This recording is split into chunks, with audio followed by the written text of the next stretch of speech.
Hello and Namaskar Instafam. This is Shilpa from Siksha.com, moderator for this session. And today our topic of discussion is life at the Faculty of Law, Delhi University. So in this session, we are going to discuss about courses and the fees offered at the college and student life, interview tips, professor teaching style, hostel life and admission. So finally, he is here. We have Kuberdeep Singh with us. He is a student at Faculty of Law, Delhi University, and Sathi, he is a YouTuber of a channel named Gary Ambissaria. I heartily welcome you, Gary. Thank you so much, ma'am. Thank you so much for having me here. So for the whole session, मैं आपको कुबरदीप सिंह नहीं बुलाऊंगी क्योंकि मुझे Gary नाम बहुत अच्छा लगा है, तो मैं आपको गैरी बुलाऊंगी इस session. I would love to be called Gary, ma'am. Okay. तो चलिए करते हैं सेशन की शुरुआत. सबसे पहले गैरी आप हमें बताएं कि आपकी ये जर्नी कैसे शुरू हुई, ये फैकल्टी ऑफ लॉ में आने की जर्नी कैसे शुरू? Yeah, I'll start from the beginning, ma'am. I was a super medical student and grew up in a family of doctors and engineers. Uh, I I read maths with biology and very keen to go for engineering. But unfortunately, मेरा JEE mains में इतना अच्छा rank नहीं आ पाया.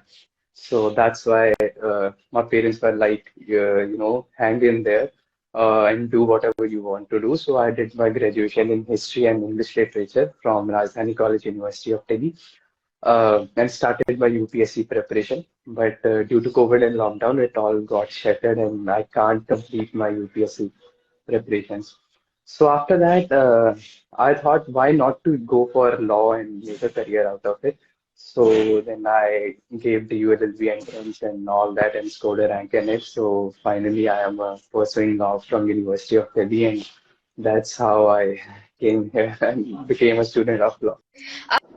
So यारी अगर मैं बात करूं, मतलब पहले medical, right? You were a medical student and then आपने कुछ और कोर्स परस्यू किया and then you said that कि आप इंजीनियर्स और मेडिकल डॉक्टर्स की फैमिली से बिलोंग करते हैं, but I would say you are a multitasker then and you are experienced because you have struggled and then you have landed up here in one of the top colleges for the law. Thank you. Okay, that this person might be known to you, but Bharti has a question. She wants to ask you, what motivated you to choose law even after growing up in a family of engineers? What motivated me? Actually, law as a profession, I always admired law as a profession. And एक दिल में रहता है कि to wear a black coat and to go represent your client and to go in courts and all these things always motivated me to pursue law and make a career out of it. So that's how I came here. So मतलब Gary के अंदर कहीं ना कहीं ये चीज थी कि I can do well in this field, right? तभी you just entrance examination and you just appeared for it. Okay, wonderful. और वैसे तो आप यूट्यूब चैनल में काफी सारी वीडियोस अपलोड करते हैं. In fact even I have seen it. काफी अच्छी वीडियोस है, रियल लाइफ एक्सपीरियंसेस आप शेयर करते हैं वहां पर. लेकिन अगर मैं यहाँ पर आपसे पूछूं कि अभी ओवरऑल फैकल्टी ऑफ लॉ में पढ़ने का कैसा एक्सपीरियंस है, तो आप कैसे एक्सप्लेन करेंगे? मैम, शायद इट्स अ ड्रीम कि अगर आप DULLB में आ रहे हैं और अगर आप DULLB में लॉ परस्यू कर रहे हैं स्पेशली, और उससे भी पहले मैं आई वुड से कि नॉर्थ कैंपस में आना ही एक बहुत बड़ा ड्रीम होता, because when I was in graduation, और वो आउट कैंपस कॉलेज था. I was not in a south campus और इन नॉर्थ कैंपस, वो आउट कैंपस था. और हम सब एक सपना देखते थे यार कभी लाइफ में we would go in North campus, हम कभी एडमिशन लेंगे. सो पहली चीज तो DU के नॉर्थ कैंपस में आना ही एक बहुत बड़ी बात होती है बहुत सारे स्टूडेंट्स के लिए, स्पेशली जो आउट ऑफ दिल्ली से आ रहे हैं, या मैं पंजाब से बिलोंग करता हूँ तो पंजाब से आ रहे हैं, तो हमारे लिए नॉर्थ कैंपस एक बहुत बड़ी बात थी कि कि नॉर्थ कैंपस में हम आ रहे हैं. और उसमें भी अगर हम लॉ की बात करें, तो जब मैं ग्रेजुएशन में था वी यूज्ड टू टॉक कि यार भी जो DU के लॉयर्स हैं या जो DU में पढ़ के जाते हैं ना, ये इस दुनिया के इंसान नहीं है, ये एक अलग ही लोग हैं जो पता नहीं क्या ही पढ़ लेते हैं और बहुत अच्छे एडवोकेट्स बन जाते हैं. Because DU is producing, one of the best advocates or judges in our country. Supreme, चाहे वो सुप्रीम कोर्ट हो, चाहे वो हाई कोर्ट हो, चाहे वो डिस्ट्रिक्ट हो, मैक्सिमम नंबर ऑफ जजेस जो है वो DU से ही हैं. और दिल्ली में इनफैक्ट इन सुप्रीम कोर्ट में भी सबसे ज्यादा DU से ही है. सो एक लाइफ मैम डीयू में आपको एक ऐसी मिलने वाली है जिसमें आपको बेस्ट टीचर्स मिलेंगे, आपको बेस्ट कोर्स मिलेगा, आपको बेस्ट मटेरियल मिलेगा, आपको बेस्ट इंटर्नशिप अपॉर्चुनिटीज मिलेंगी। और क्योंकि हम अब दिल्ली में हैं, तो दिल्ली में आपको हर कोर्ट मिल जाएगा, lower court, district court, high court, supreme court, all the four courts. तो उसका भी आपको बहुत ज्यादा बेनिफिट होने वाला गैरी, इवन आई अग्री, जो आपने कहा कि यहाँ पे सब तरह के कोर्ट अवेलेबल है। सो आप मतलब अगर बीइंग अ लॉयर, अगर आप अपना परस्यू करना चाहते हैं करियर, मतलब छोटे से लेकर के आपका सब स्ट्रक्चर फॉर्म होता है, then you just reach to the है। टॉप। या गैरी, आपने एक बात कही कि यहाँ पर आना एक ड्रीम होता है लोगों के लिए, खास करके नॉर्थ कैंपस में या दिल्ली यूनिवर्सिटी में पढ़ना। ऐसे ही काफी सारे बच्चों का ड्रीम होगा, they want to be a future lawyer, a successful future lawyer, जिसके लिए उनको एक टॉप लॉ स्कूल में पढ़ना बहुत जरूरी है, जिसमें यस आप मैम। ऑलरेडी एक पढ़ रहे हैं, वो एक है उसमें से। तो अगर बात करें किस तरीके से एडमिशन प्रोसेस होता है, अगर मैं उस कॉलेज में या जाना चाहती हूँ, क्या एडमिशन प्रोसेस रहेगा, अगर आप हमें बता पाए। Yes ma'am. First of all ma'am हमें ये समझना पड़ेगा कि लॉ, आपके पास दो ऑप्शंस रहती हैं। फर्स्ट ऑफ ऑल आप ट्वेल्थ के बाद कर सकते हैं 5 year law, which is through flat exam. तो आपको ट्वेल्थ के बाद एग्जाम देना होगा और आप लॉ में जाएंगे। और उसके बाद ma'am DU just offers 3 year law. DU सिर्फ एक ही ऑफर करता है जो कि 3 ईयर है after graduation. So first of all आपको पूरी ग्रेजुएशन कंप्लीट करनी पड़ेगी, फिर in your final year you can go for DU LLB exam. जिसमें क्राइटेरिया ये रहता है, टिल 2022 क्राइटेरिया ये था कि it is conducted through NTA, national testing agency, जिसमें आपको 200 क्वेश्चंस आते हैं, मैक्सिमम आपको कॉन्स्टिट्यूशन और लीगल के आते हैं। बहुत कम मैथ्स के पूछे जाते हैं और लिटिल बाकी कॉन्स्टिट्यूशन में ज्यादा फोकस रहता है और थोड़ा लीगल रीजनिंग में ज्यादा फोकस रहता है। सो उसमें आपका एक एग्जाम होता है कंप्यूटर बेस्ड, जो कि नियरली अबाउट जून जुलाई के आसपास होता है। सो वो आपको एग्जाम क्लियर करके और उसके बाद आपको रैंक स्कोर करना होता है और उसके बाद आपकी एडमिशन होती है। बट नाउ ऑनवर्ड्स ये यूनिवर्सिटी ने अब अनाउंस भी कर दिया है कि सीयूईटी के थ्रू आपका एग्जाम होगा, सेंट्रल यूनिवर्सिटी एंट्रेंस टेस्ट 2023 से, जिसका पैटर्न अभी तक आया नहीं है। So I won't be able to tell about that. पर बाकी ये है कि 23 में जैसे वो पैटर्न आएगा तो उसमें हम सब क्लियर हो जाएगा अभी कैसा आने वाला और कैसा नहीं। गैरी, जैसे आपने बताया अभी पैटर्न जो है वो क्लियर नहीं है, but still Mohit has a question. He yes wants ma'am. To ask you, I am in final year and how can I start my preparation for Delhi University LLB. तो या हाँ जी, एंट्रेंस एग्जामिनेशन के लिए हाउ वन कैन प्रिपेयर, अगर कुछ tips हो yes आपकी तो आप मैम। बता yes please. Ma'am, I'll talk in a very general sense. Just for example, if you are going for a law field or if you are pursuing law, you are expected to be very good in constitution, or you are expected to be very good in legal awareness. These two things are very important as a lawyer or as an advocate. So चाहे कोई भी exam ले, चाहे वो डीयूएलएलबी का exam हो, चाहे NTA के थ्रू हो, चाहे सीयूईटी के थ्रू हो, डजेंट मैटर, आपको कॉन्स्टिट्यूशन के ऊपर बहुत ज्यादा फोकस करना है। जिसके लिए सबसे बेस्ट बुक जो मुझे लगती है वो एम लक्ष्मीकांत है। इनफैक्ट मैंने भी इसी से प्रिपेयर किया था। आप लीगल अवेयरनेस के ऊपर काफी फोकस करें, जिसके लिए आपके पास बहुत सारी बुक्स मिल जाती है मार्केट में। एपी भरद्वाज की बुक्स हैं और भी बहुत सारी चीजें हैं। लिटिल बिट ऑफ रीजनिंग और स्टैटिक जीके के ऊपर आप बहुत अच्छा फोकस करें, जिसके जिसके लिए आपको बहुत सारी कैचअप, एक बुक आती है कैचअप करंट अफेयर्स, उसके ऊपर आप फोकस कर सकते हैं। सो ऑल इन ऑल मैं आई वुड से कि कॉन्स्टिट्यूशन, लीगल और जीके, इन तीनों के ऊपर अपना फोकस बेस्ट रखें। मैथ्स अगर आप बीएचयू के लिए प्रिपेयर कर रहे हैं, जस्ट फॉर एग्जांपल लॉ, तो वहां पे मैथ्स ज्यादा आता है, लेकिन डीयू में math, DU is not concern about maths. So maths का हो जाता है और रीजनिंग का भी हो जाता है। तो इन तीन सब्जेक्ट्स के ऊपर major focus. Wonderful Gary, and thank you for answering that question. और अगर हम आगे बढ़े, अगर बात करें हम अगर कोर्सेज की, और जितनी फीस लगती है आपके कॉलेज में पढ़ाई करने में, अगर उसका एक हमें अंदाजा दे पाए। Yes ma'am. Ma'am, DU is I think one of those universities or central universities जो negligible cost में आपको best education provide करता है। Just for example, if I talk about myself, yeah, talk about LNB, uh, till 2022 the fees was nearly about 4,000 per year. So yeah, so let's say 12,000 for 3 years. So you'll pay 12,000 for all the 3 years. So in this year, due has updated 1,000 more, so it's like 5,000 this year. So 1,000 बढ़ा के बाकी that doesn't matter ma'am शायद I think. So 5,000 is for 1 year, 15,000 for 3 years. Okay, मतलब ये बहुत ही सही amount है, मैं बोलूँ तो, बाकी comparatively Yeah, to of other course, college. ma'am. पर Yeah, yeah.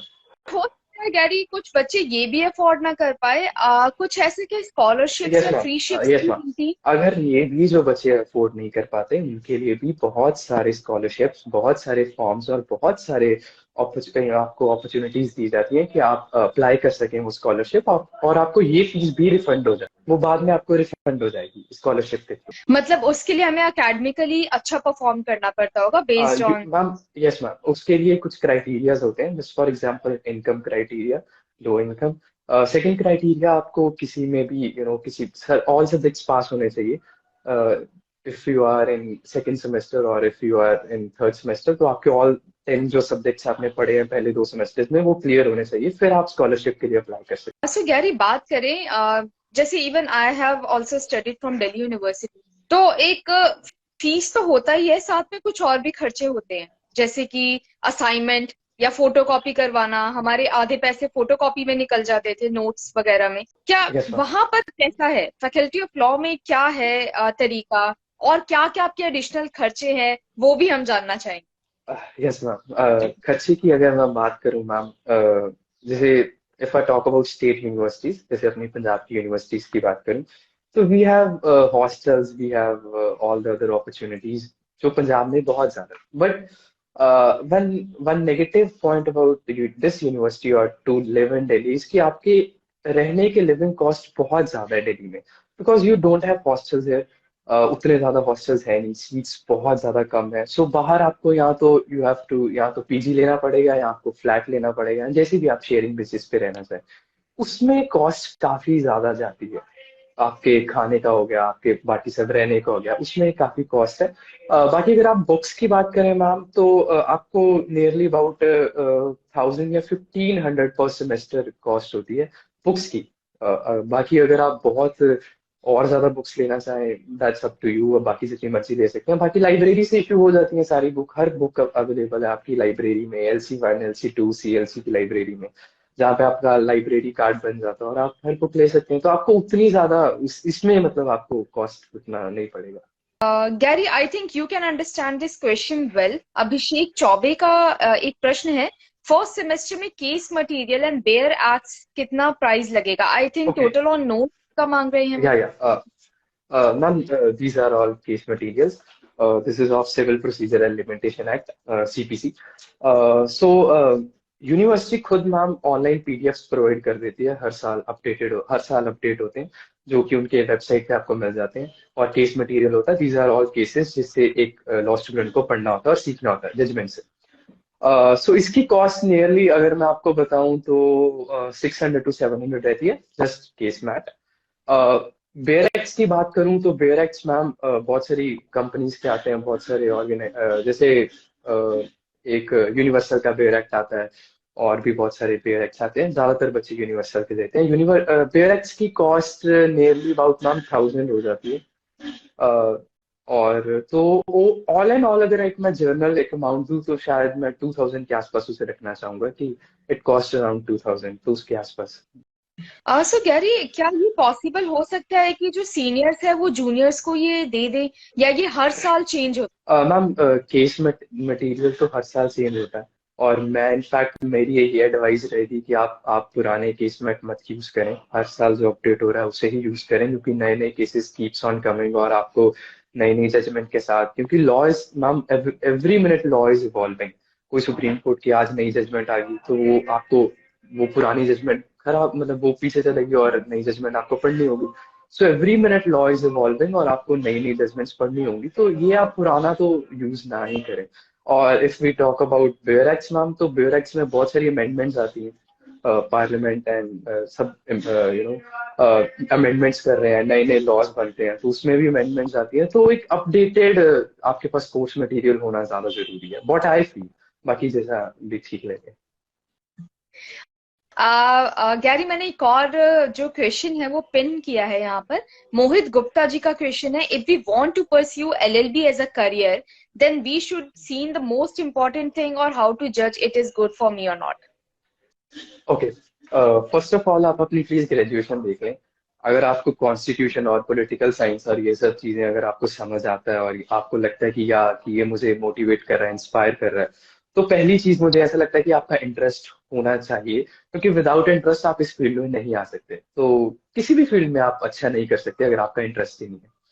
तो पहले आप ये देख लो कि हाँ, थोड़ा बहुत ये चीजें आपको मोटिवेट करती हैं कि नहीं करती। दूसरी चीज आपके, ma'am, to be very honest and to be very frank, first generation lawyer के लिए थोड़ा सा डिफिकल्ट होता है, क्योंकि लॉ में आपको, अगर if you are going for litigation, अगर आप एक अच्छे एडवोकेट और एक प्राइवेट लॉयर बनना चाहते हैं, एडवोकेट बनना चाहते हैं, तो फर्स्ट जनरेशन लॉयर के लिए जो पहले आफ्टर लॉ जो पहले 1-2 साल होते हैं, वो बहुत एक स्ट्रगलिंग साल होते हैं, जिसमें you have to just learn the skill और आपको स्ट्रगल करना पड़ता है। कोई आपको पैसे नहीं देता और कोई कोई आपकी इनकम नहीं होती, कोई ऐसा कुछ नहीं होता है। तो आपके लिए आपको फ्री ऑफ कॉस्ट बस वो काम के ऊपर फोकस करना पड़ता है, स्किल के ऊपर कॉस्ट फोकस करना पड़ता है। तो अगर तो आपको ये चीजें ओके हैं और अगर आप कर सकते हैं, वो स्ट्रगल कर सकते हैं और वो इंटरेस्ट है केस में, पॉलिटिकल साइंस में, फिर ही आप इस फील्ड में आए, वरना आपके लिए कहीं ना कहीं मैम बोरिंग और बहुत ज्यादा स्ट्रगलिंग हो जाएगी। Next up, we have another question by Abhishek Chaube, and he's asking, how does relocation work in DU LLB? I have applied for relocation against the first merit list. Any idea, Gary? Otherwise, Yes, we can ma'am. Yes, skip this. yes.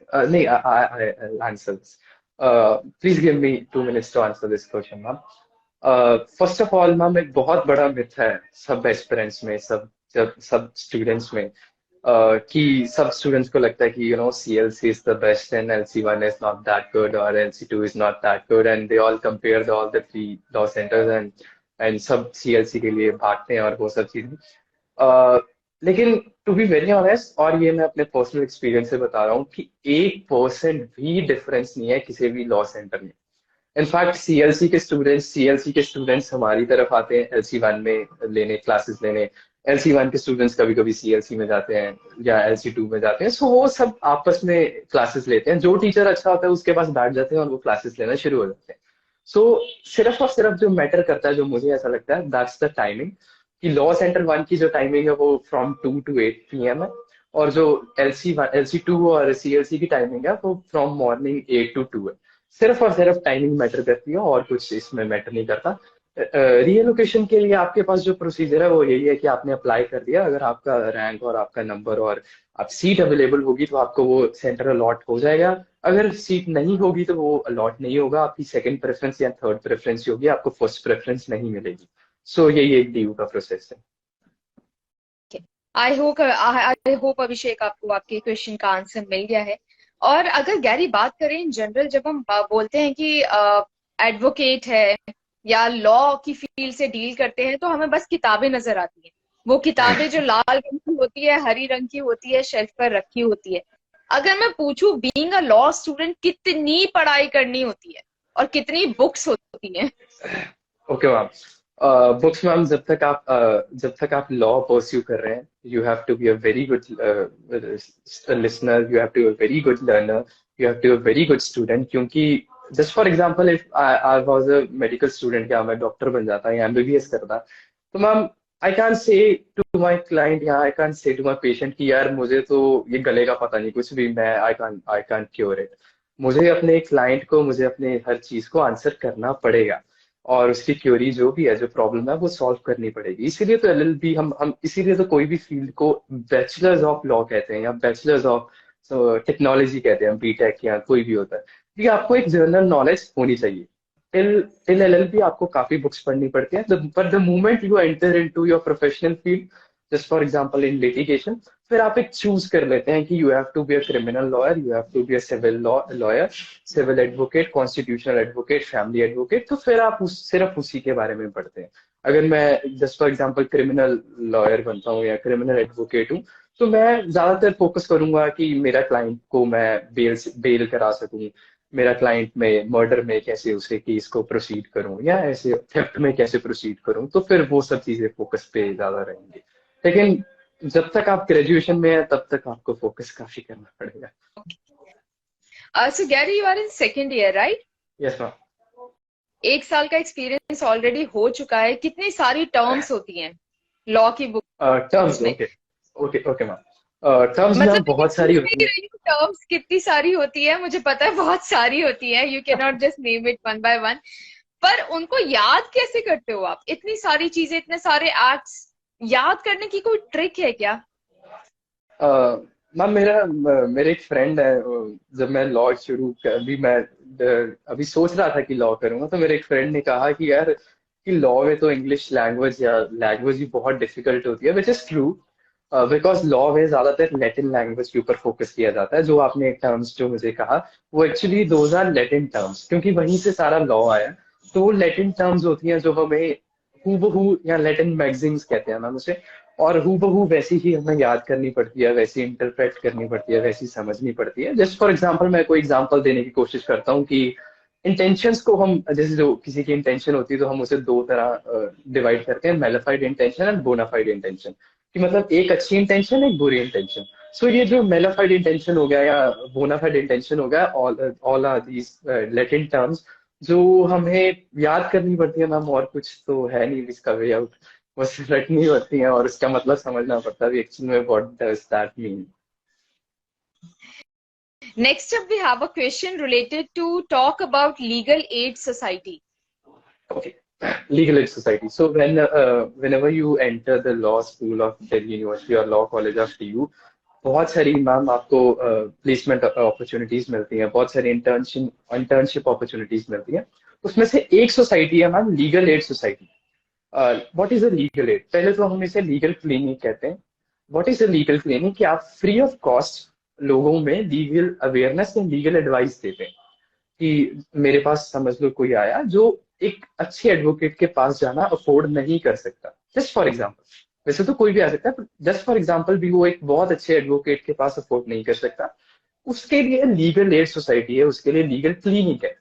कि अगर मैं उसे free of cost जितना मेरे से हो पाएगा, मैं अपनी अपनी लीगल एडवाइस देने की उसे कोशिश करूंगा, जो भी मेरे पास आया, और जितनी ज्यादा हेल्प हो सकेगी मैं उसे करने की कोशिश करूंगा। So that's all about legal aid society. So ये आपके कॉलेज का कोई सोसाइटी है या यस ओवरऑल आप बता रहे हैं? Ma'am.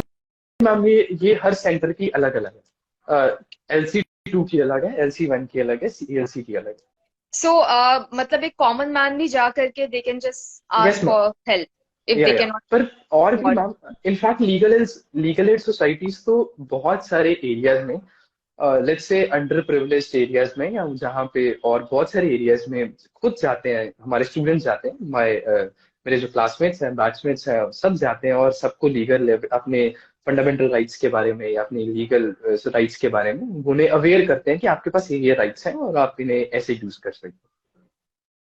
That's wonderful Gary and Abhishek, thank you so much. ये बहुत ही रेलेवेंट क्वेश्चन पूछा है। In fact I think most of us are not aware of this. ठीक है। या और इनफैक्ट मैम, अगर बात कोविड से पहले तिहाड़ जेल भी काफी हमारे बैच किया था। तिहाड़ जेल के पास लीगल एड सोसाइटी वाले शायद लेके गए थे, पता नहीं कौन सी सोसाइटी थी, लेकिन they went to Tihar jail और वहां भी उन्होंने बहुत सारी इंटरेक्शन हुई। तो ये सब कुछ हमारे में होता रहता है। इनफैक्ट बहुत अच्छे एडवोकेट्स और जजेस हमारे यूनिवर्सिटीज में आते हैं, जो हमें ट्रेन करते हैं, हमें एडवाइस करते हैं और बाकी सब चीजें बताते हैं। तो उन्हीं से हम ट्रेन होके आगे बताते हैं।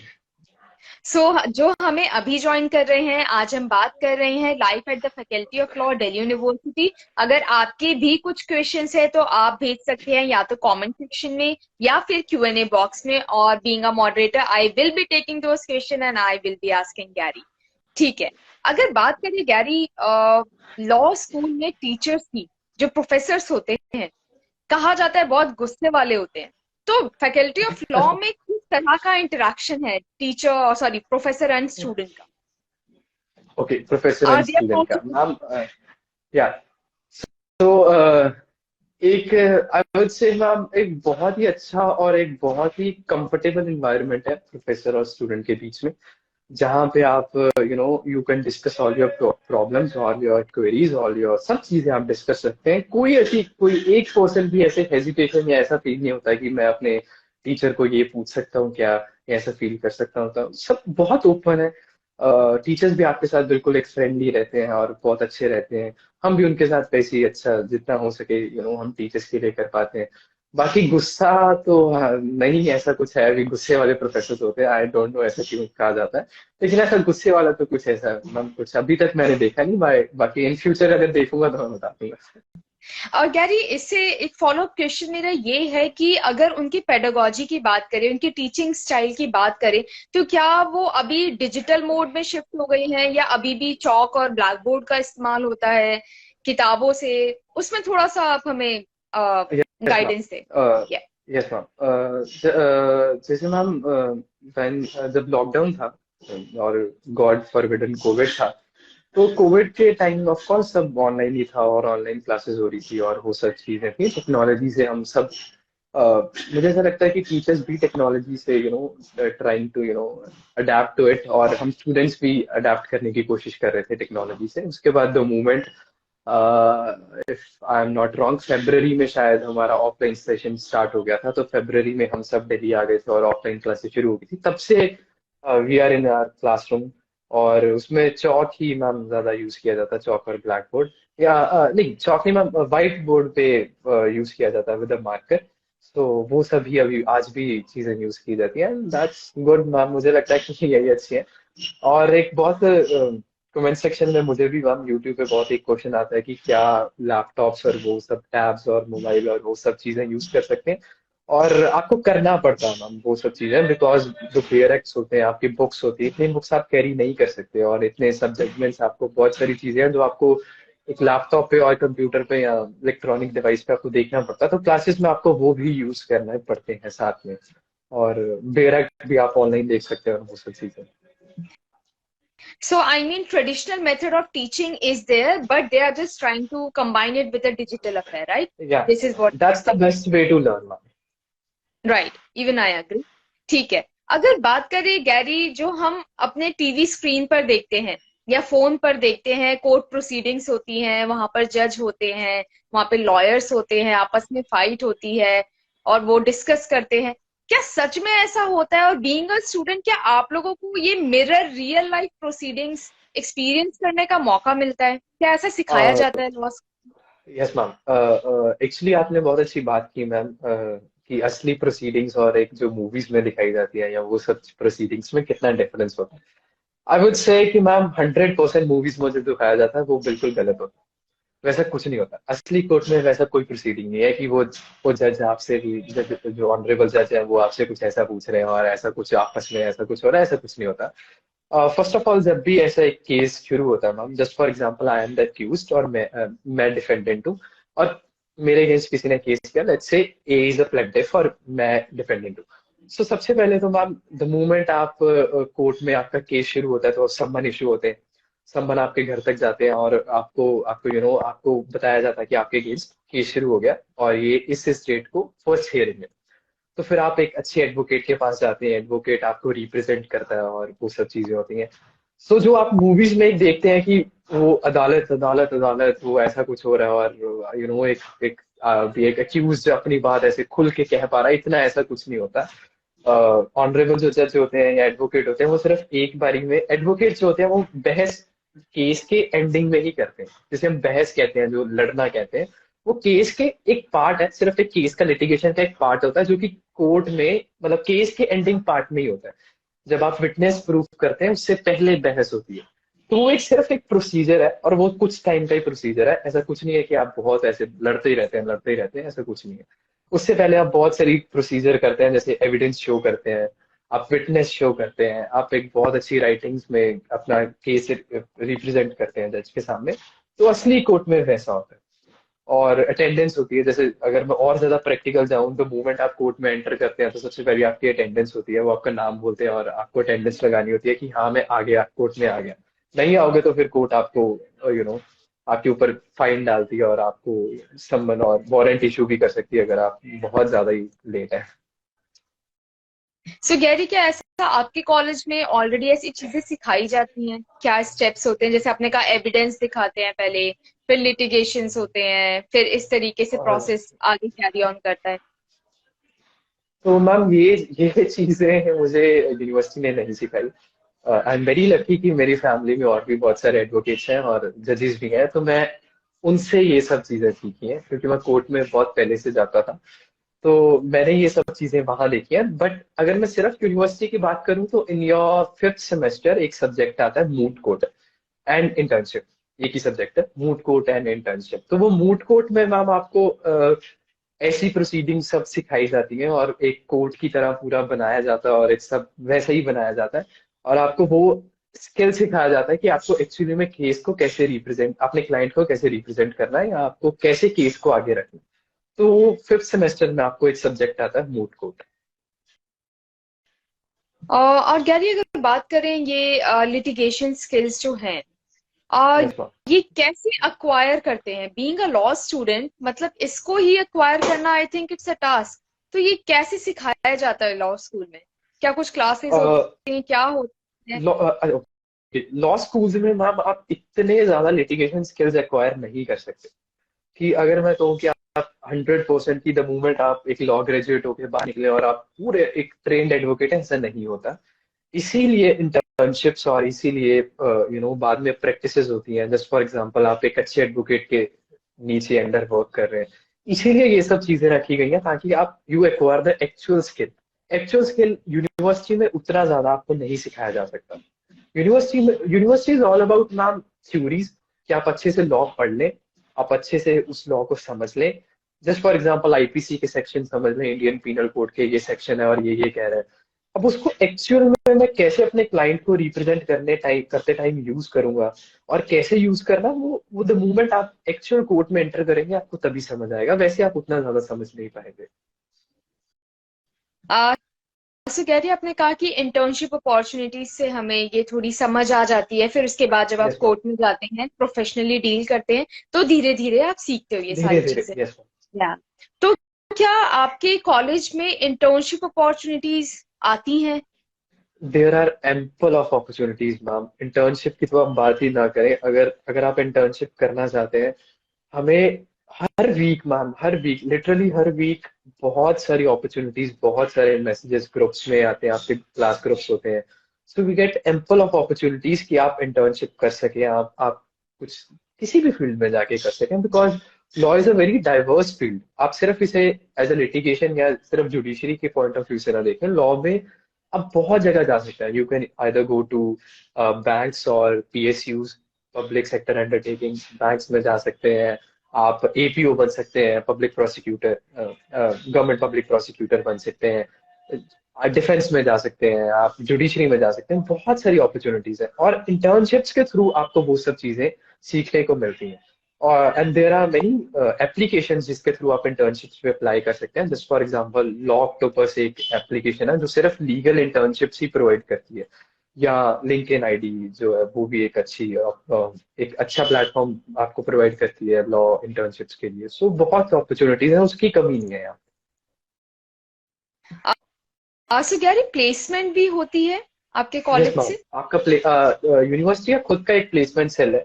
The moment you enter your in your final year, तो आपका प्लेसमेंट सेल जो है वो बहुत सारी कंपनीज, इनफैक्ट मैं आई वुड से बहुत सारी लॉ फर्म्स और रिनाउंड लॉ फर्म्स आपके डीयू में यूनिवर्सिटी में आती है, जो आपको वहीं से पिक कर लेती है। और प्लेसमेंट बिफोर आप एक, अभी तक एलएलबी आपने कंप्लीट भी नहीं की होती लेकिन आपको प्लेसमेंट आपके हाथ में होती है और जॉब आपके हाथ में होती है।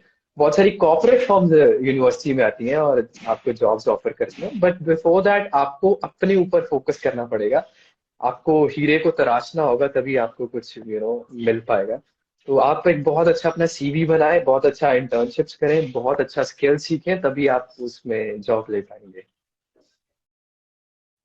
अभिषेक Shukla, I am here to ask all the questions you guys want to ask him. तो आपका जो क्वेश्चन है प्लीज यहाँ पर लिखे। I am waiting for your question. और अगर मैं नेक्स्ट बात करूं गैरी, बहुत ही सीरियस टॉक हो गई, पढ़ाई हो गया, किस तरीके से लिटिगेशन स्किल्स एक्वायर करते हैं, प्रोसेस क्या होता है, एक्स्ट्रा करिकुलर एक्टिविटीज की बात करें तो और क्या क्या सोसाइटीज हैं, किस तरीके से क्रिएटिविटी एनहांस होती है, उस पर बात करें यस। थोड़ा।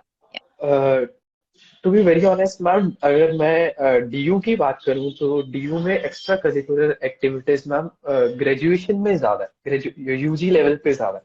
In fact I was a member of women development cell, Kavyanjali poetry society, Gandhi studies circle, और ये सब मैं यूनिवर्सिटी अपनी ग्रेजुएशन में सब कुछ किया है। स्पोर्ट्स थी बहुत ज्यादा।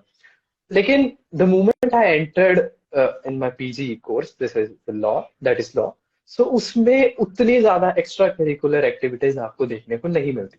इफ आई टॉक अबाउट कि हाँ आपको पोइट्री सोसाइटी मिलेगी, या आपको डांस सोसाइटी मिलेगी, या आपको कोई भी और ऐसी सोसाइटी, वैसा यहाँ उतना ज्यादा नहीं है। आपको जो सोसाइटीज में मिलेंगी that would be you know link to law itself, so वो लॉ से ही सारी लिंक्ड होगी। और वर्कशॉप्स होती हैं बहुत सारी, जो अपॉर्चुनिटीज है वो सब लॉ से ही अराउंड है, तो वो उसी के आसपास रहती है। सो कह रही आपने वर्कशॉप की बात करी, तो क्या लीगल डोमेन से ही फैकल्टीज आती हैं और विजिट करती हैं, देन दे कंडक्ट वर्कशॉप? किस तरीके की वर्कशॉप्स होती हैं? Ma'am, just for example if I talk about internships, तो इंटर्नशिप जैसे आप एनजीओज में कर सकते हैं, आप किसी अच्छी लॉ फर्म में कर सकते हैं, और वही लोग, वही सब ऑर्गेनाइजेशंस वर्कशॉप्स भी कंडक्ट करते हैं। Like what I can recall कि थोड़ा टाइम पहले ही एक बहुत अच्छे एनजीओ थे, सीएसआर। सीएसआर एनजीओ एक है, और जिसका मैं स्टूडेंट एम्बेसडर भी हूँ सीएसआर में।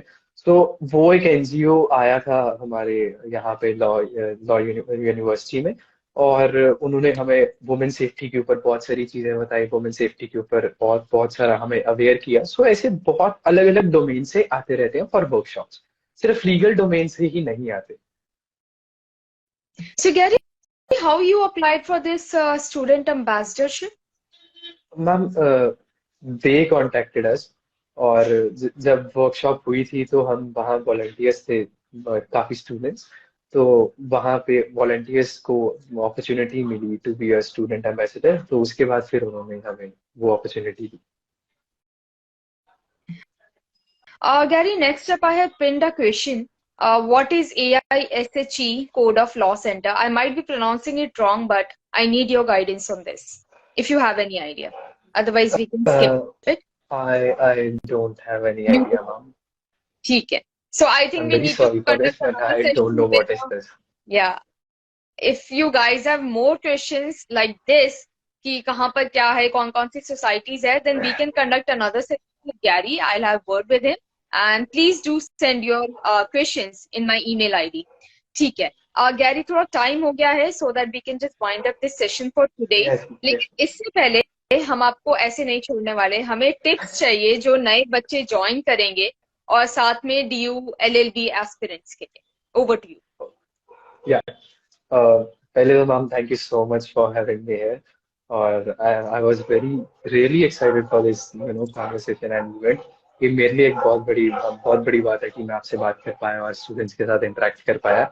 सो आप टिप्स की बात कर रहे हैं मैम। पहली बात तो ये है कि DU in itself is a brand, and DU LLB भी अपने में एक बहुत बड़ा ब्रांड है।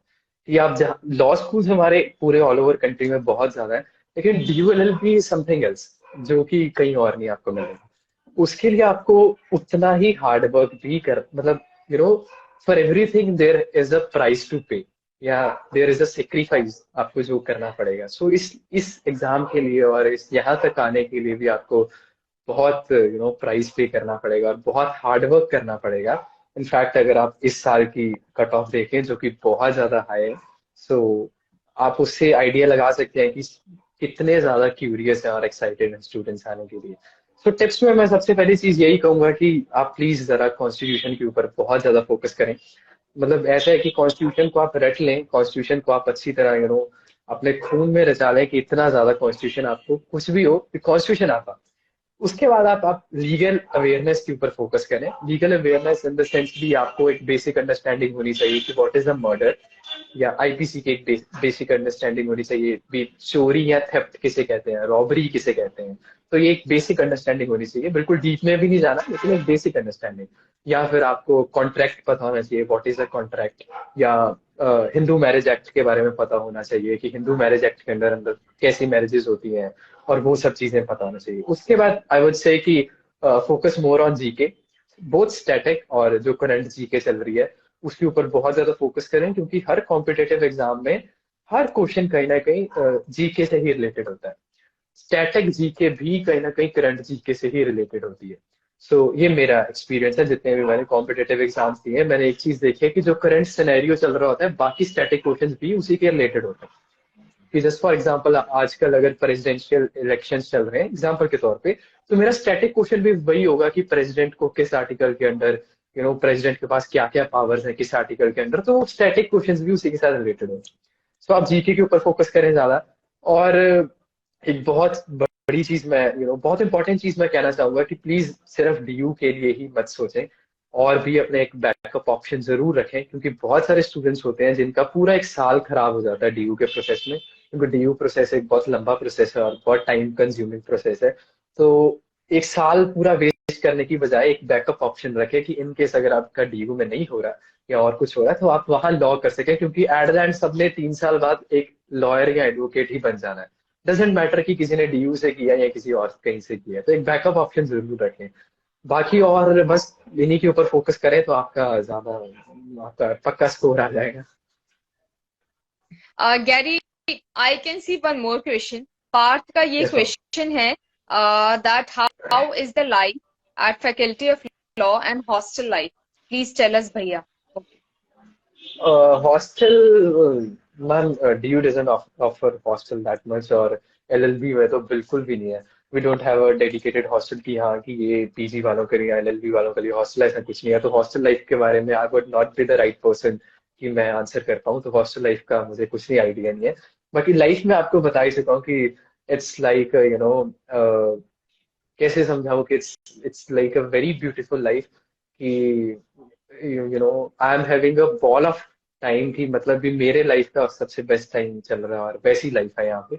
सो वैसे ही सब कुछ है मैम। पर एक चीज का गम जरूर रहता है कि time flies when you are having fun.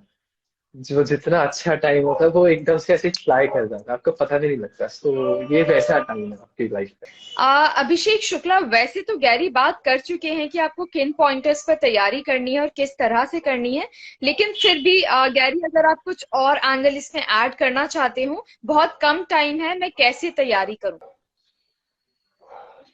For dual, for ये ड्यूएल एलबी ना, अगर अगर आपको बहुत कम टाइम में तैयारी करनी है तो बस वही फोकस करें, कॉन्स्टिट्यूशन, लीगल अवेयरनेस के ऊपर और जीके के ऊपर। इन तीन से सब्जेक्ट्स के ऊपर जितना आप फोकस कर सकते हैं उतने ही आप बेटर होते रहेंगे डीएलएलबी एग्जाम के लिए।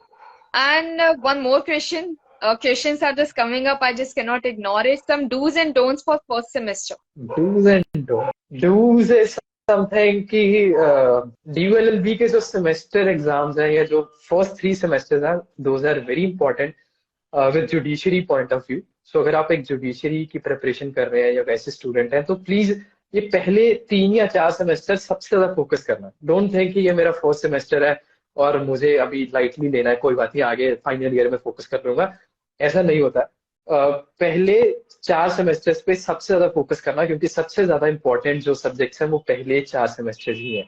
स्पेशली अगर मैं फर्स्ट सेमेस्टर की बात करूँ तो you got IPC, contract, family law, और आपके पास जो और भी ऐसे जो जितने भी सब्जेक्ट्स हैं वो सब आपके पास आ जाते हैं, जो कि बहुत इंपॉर्टेंट सब्जेक्ट्स हैं।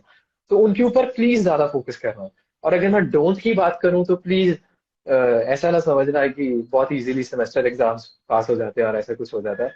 ऐसा कुछ नहीं है। प्लीज अच्छी तरह पढ़ना और अच्छी बुक्स पढ़ना और केसेस के ऊपर ज्यादा फोकस करना। यार आपको आपको सेमेस्टर एग्जाम्स में जितने ज्यादा केस मेंशन करोगे, जितनी ज्यादा जजमेंट्स मेंशन करोगे, उतने ही अच्छे मार्क्स आते हैं।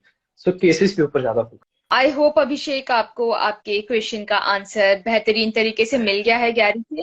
एंड मुस्कान, आश, Kiranjit, yes, I have read your comment. They are proud of you, Gary. They are saying, and even we are proud of you. I'm glad to have you in the panel. Thank you so much ma'am. It's my pleasure to Thank be you, here Gary, ma'am. for your time and guidance. Thank you so much. Thank you so much ma'am. Thank you so much for having me here.